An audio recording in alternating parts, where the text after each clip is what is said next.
Hello, this is Crash Course Biology, and that is your host, Hank Green. In the next 40 episodes, we'll roughly follow the 2012 AP Biology curriculum and explore the world of living things, which, as you know, it's a lot of things. We'll start with some chemistry, covering the elements and molecules that make up the building blocks of life.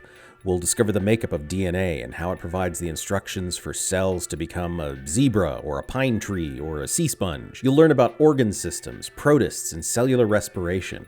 By the end, you'll be more prepared to take on your AP exam, learn more in Crash Course Ecology, or just appreciate the living things all around you. Throughout this series, we'll introduce you to the scientists that helped build our understanding of biology through our cleverly named segment, Biolography. We'll cover the big stars of biology, like Chuck Darwin and Gilbert Lewis, and some of the lesser-known but still important researchers, like Rosalind Franklin and Peter and Rosemary Grant.